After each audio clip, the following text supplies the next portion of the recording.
we have our phones sort of stacked in weird ways. Hey, everyone. So we're working now? Yeah, okay. So my phone, her phone. So we're going to go like this sort of a good amount of time. All right. So do you know who we are? Oh, and you guys totally went away. I'm so sorry. We will. It's like the comedy of errors. I know. This is like the blooper reel, and then we will get to it, guys. I promise. Okay. Yeah, and I totally forgot my little. I'm so sorry.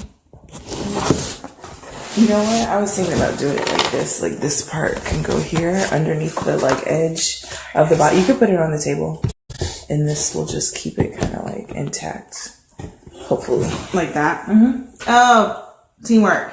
Sorry, it's like stacked on different books, and I forgot the little clip to go on my ring light for the phone. So I promise you, we have our stuff together. Sorry, put this down. So I'm Lucia Denea of Healing Space Solutions. Hello. Hi, everyone, and I'm Nicole Moreno with Epifania Magazine and Epifania Marketing. Yeah, so this is really exciting because I met Nicole about this time last year. I know. And I was like, do you want to do a Facebook Live? And now we're on Facebook Live number 5 a year later. Yeah, so we've been trying to break it up quarterly.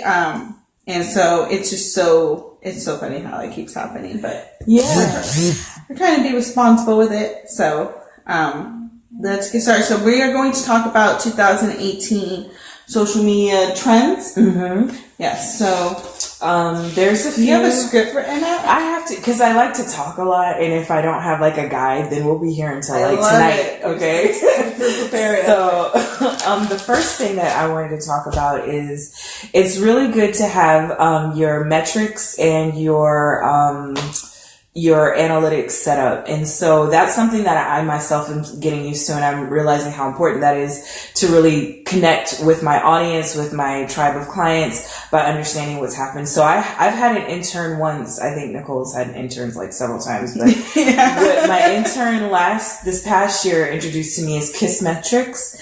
And Kissmetrics is good for your website, so you can learn about the growth with your business, some analytics and data around like who's coming to your website, how often, mm-hmm. and like how easy it is to convert them into a sale. So have you had some experience with that too? Not with Kissmetrics, but with Google Analytics, and then I also use Quantcast. They're both. What is that? So the hubby used to work at Quantcast. So it measures, what I like about it is it measures your audience, but while Google Analytics gave me more of and I think we discussed this before on another Facebook Live, gave me more of like the numbers of like how many people and all that stuff. Quantcast gave me more like who that individual person is. Mm-hmm. So that's what I like about it.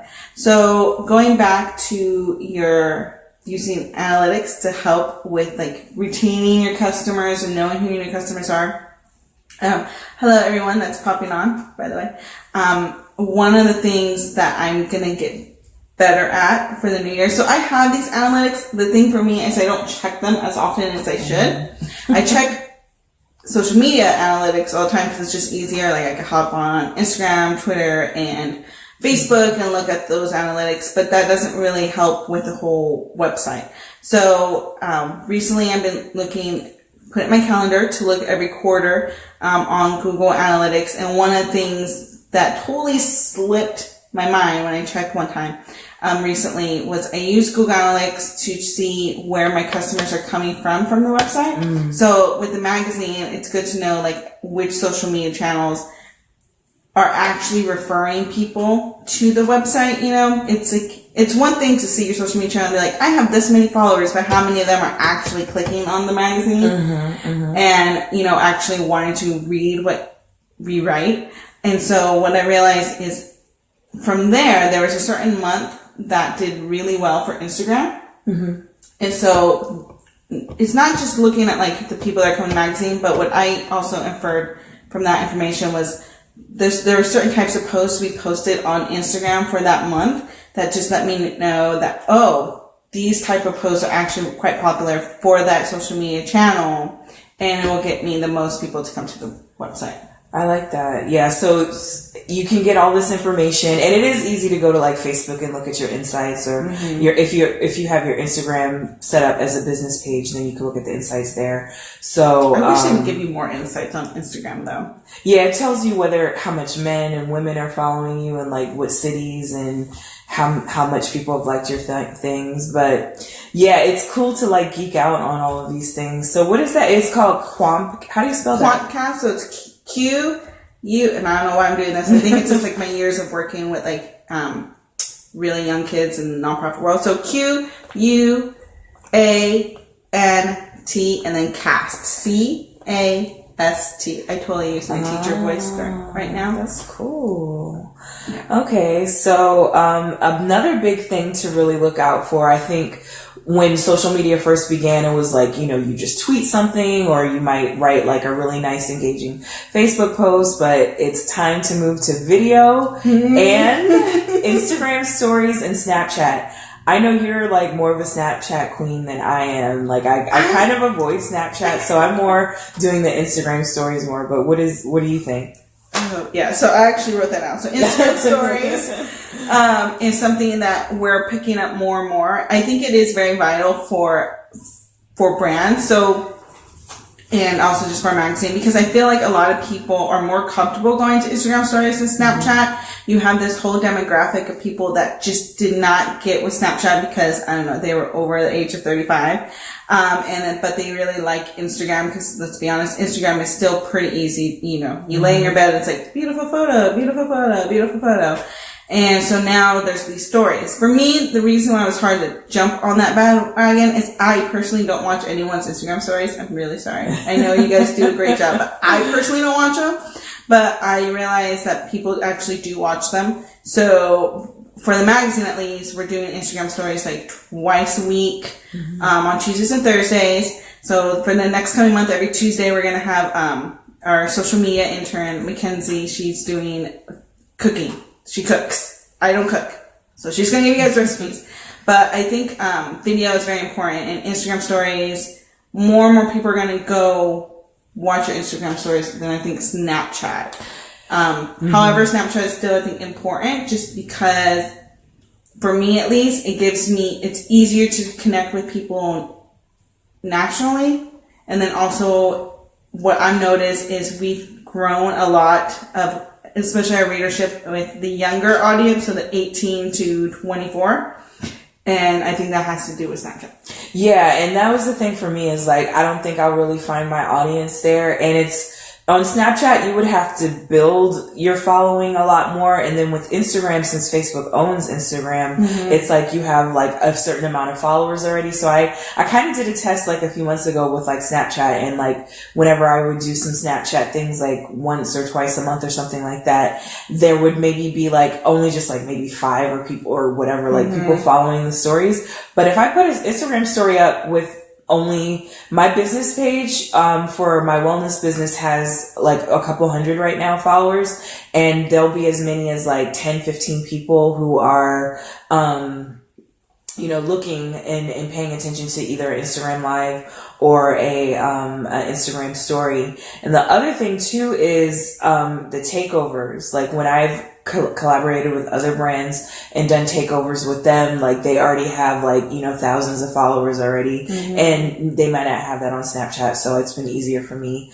to do that. And what's nice is like, you get these like little episodes of information that you get to share with your tribe. And it's almost like free commercials, basically. Like there's filters, there's all different ways you can use graphics. So people kind of get into this rhythm of expecting information from you, on your Instagram stories if you're posting them regularly. And going off of Instagram stories, Snapchat video, one thing to be mindful of, and I think we mentioned this a few times in our other Facebook Live events, is be mindful of your audience on each social media channel. So you have a big audience, and then each audience is going to be different for each social media channel.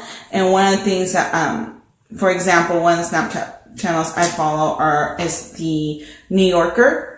And so they have their magazine that a certain audience reads, and then they post certain things on Twitter, but on Snapchat, they basically go on, I think, 2 or 3 times a week, and it's very brief. They talk about the cover because that's a visual, and then they talk about like their caption contest because that's another visual. Because the people that are going to be on Snapchat are probably going to be generally younger, and this is just a great way to engage their audience in a different way because Snapchat is a visual, medium. I like that. So I think always be mindful. You have your general audience, but there's going to be certain people on Facebook, certain people on Instagram, certain people on Snapchat, YouTube, and what you need, how you can change your message just a little bit without going completely off brand. But being able to talk to all those people. Mm-hmm. Yeah, I like that. Reach over for my water. Go for it. And I think you were like, I don't watch other people's Instagram stories, but I follow other big brands and other entrepreneurs because I'm like, I'm getting a taste of like how to really use this in a like captivating professional way and not just like, there's Instagram models and all types of crazy stuff that are on Instagram, but I kind of like the content of bigger brands to see how I can shape mine a little bit better. And you know what's interesting? So Nick does not use Snapchat, but he watches Instagram stories. So that's cool. Yeah, I'm always like engaging to be like, all right, like what do guys do? Like, and so. Okay, so, and you can do sponsored ads on Instagram. I think you can do it on Snapchat too, but you can also do you guys just hopped on. It's my phone here. Macy's phone's here. And my phone's just so rang. we're just like going back and forth because my laptop wasn't working. So it's just that's why I'm going like this, guys. So speaking of videos, I don't know if you had it in your notes because I love it. She always, can I just briefly show? Yeah. She always comes like super prepared, guys, and I'm super always not. Like I think it's like Will and Grace, but you're so like Will and I'm like but like she always has all these notes and I'm like, wow. It's the first time I type them though. Sometimes I write them out, but I'm like, I'm gonna type them out today. Yeah.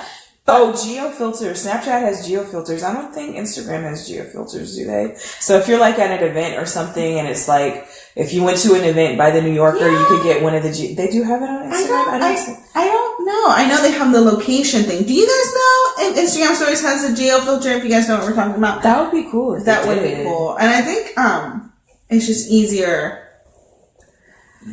for me to use Snapchat. I'm getting better, guys, on Instagram Stories. Are you using GIFs and memes? Am I? On your Instagram? Because I started doing that. There's a app called Giphy. Is it Giphy? I think so. I started making Is GIFs. it GIFs or GIFs? It's GIFs? Maybe it's GIFs. I say GIFs because it reminds me of GIFs. And it's like offering a gift to your audience. This is like a millennial problem. It's like, how do we pronounce that? We made up a word as a generation and we don't know how to pronounce it. It's true. I wrote video again, but that's kind of tied into Instagram. Well, and Snapchat. one of the things, I don't know if you had it in your 3-page note, was LinkedIn video. That is on my to-do list for 2018. Oh, nice. I'm going to put that down as a note. So also, now that LinkedIn allows you to do video, which I think is pretty awesome because it helps you become more engaged in LinkedIn. I think LinkedIn is really trying to be more of a social media channel instead of a professional resume channel.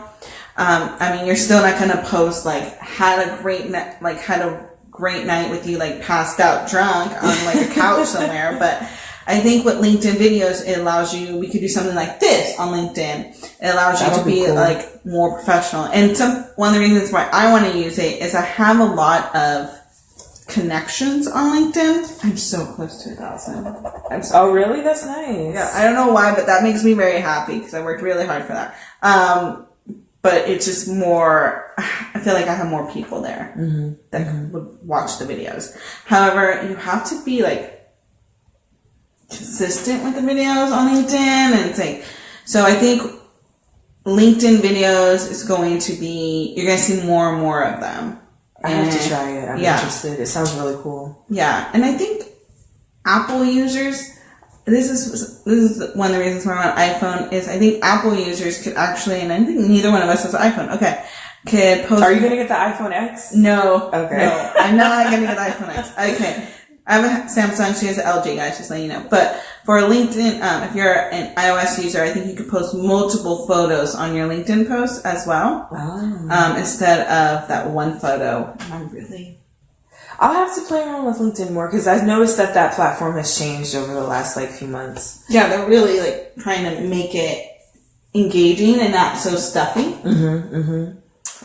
The next thing is chatbots, and there's different ways that you can use it. I know for most people that are using Facebook Messenger, and I've resisted it for a long time. I have it on my laptop, but I'm resisting using it on my phone because it's just I get overwhelmed with all the notifications from all the different things. Especially if you're part of different groups. Yeah, exactly. So you get all these alerts. There's always that one person that posts way too much in the group. It's dude, do you not work? What do you do? So there's a way that you can use it for customer service though. So there's a way that you can create a script. If somebody, even last week, I got somebody that was interested in taking a class with me. So I replied to them, just in real time. But, in the new year, something that I could do is I can implement a Facebook chat bot that will say, hi, how are you? What would you like help with? Would you like to come to my class? Here's my schedule. So I don't have to individually keep replying to all these inbox messages, but the chat bot will do it for me, which I think is really cool. Yeah. See, and I think for you, because you have a class that you teach something, it will be great. So I went to the Facebook conference back in March, April, somewhere around there. I don't know why I was looking at you. I was do you remember when I went there? And they were talking about these messengers, but a lot of the examples they gave were for retail. And so one of the things I'm trying to figure out is for just a service, a magazine, is how exactly I can use it. I know it's really beneficial because it saves time and more people are using chatbots. Or chatbot. Sorry, guys. I got this little message thing. We're on our phone, so we're gonna get all these notifications, and we're just wait, what's going on? I got a notification right now. It's oh, Facebook Live at noon. And it's it is noon. I don't know what's going on. But yeah. So I want to start using those, but I need to figure out again, with all these trends, it sounds great, but always think about how you can use it for your particular business. Don't just hop on the bandwagon, think about it. It's okay, how can I actually, is this going to be beneficial for my business, or is this going to just be something else I have to do? Yeah. And you were right with the retail thing, because I saw on the Hootsuite blog people 1-800-Flowers, Shopify, and basically anyone that has e-commerce. And I have an Etsy shop now, but that could be a way to connect with your customers, and you don't have to kind of be glued to your device or your laptop, but your Facebook Messenger bot can handle certain inquiries from your clients that way. And I actually only have one other thing, unless you have anything to say about bots, chat bots. No. Okay. I think bots, there's so many companies that are creating them, and it's something you should read up on and learn a little bit more about it, so that way you know if you actually want to use it.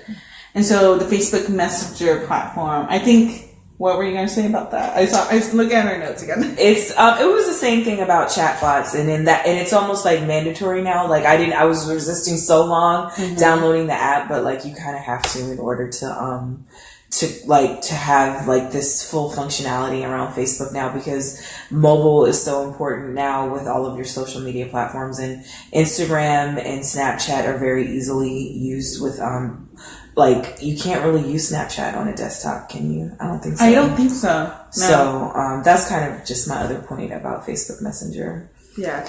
Snapchat, they're not doing as great as a company. When you read I know, I heard about that. They were leading for a while, and I guess they kind of fell behind. Yeah. But you know how Facebook is. They're just oh, yeah, I don't have that much juice left, but I only have one more point to make. Okay, go, and then we'll finish it up on my phone or something, wrap it up. Okay, and the last thing is just about your key performance indicators and your objective and goals for 2018. So that, I remember for you, what you wanted was what was it, 600 likes or 600? You wanted 600 something by your birthday, and I think you got it, right? Yeah, I did. Thank you guys on my Facebook. So, yeah, and I was really happy about that. because some of it came from like a campaign, and then others just came, and I'm like, oh, that's so nice. So that might be your Facebook likes, growing your Instagram followers, how much shares you want with like articles or links that you've created with whatever content you have. So, start setting those goals now. I know it's like November, but it's never too early to be like, oh, this is this is my goal for quarter one.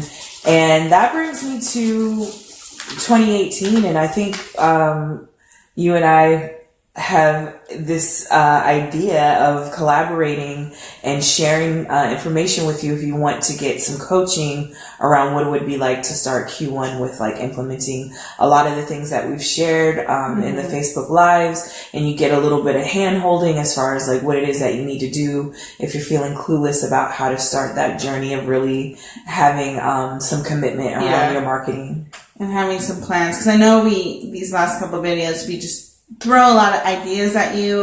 We're just trying to share with you guys ideas and what's going on. But we also know that sometimes it's like, okay, you have this idea, and now how are you going to do it? It can be daunting. It can be very daunting. You're looking at all these analytics, you're looking at all these trends, and you're like, what can I actually do today? And how can I actually improve my analytics? And then also, what exactly am I supposed to be looking at? So we definitely want to help you guys out with that. And we'll have more information about that. But if it doesn't look like we'll be answering any questions right now, but yeah, I know. We did the video, and it's here, and it's alive. So this video is going to be shared also on... so right now it's on my personal account, and then it's going to be shared on the magazine, and then you guys can also see it on our YouTube channels as well. So again, just to wrap up, so for it is final point from me, is that 2018 is about 2 months ahead. So one of the things I'm going to be doing, and you guys could definitely try to do this too, is, the holidays are coming up. A lot of people are going to be busy. So, sort of quiet down all like the meetings and collaborations you're going to be doing, but also take this time to figure out your social media plans for 2018, at least quarter one. So your Snapchat protocol, your Instagram protocol, even just like your whole marketing plan, redoing it. I'm in the middle of redoing my marketing plan. So that way you guys can start off 2018 well, because it's, it's cold outside. There's you don't have to go to the beach right now or anything like that. So use this time to really prepare for 2018. As far as upcoming things, a local yoga studio reached out to me to do some marketing. So I'll be doing I'll do probably an Instagram live actually on December 10th, and I'll have more information about that. So you can look on that, and then we'll probably have some information soon about how to sign up for something that we'll do together at the beginning of the year.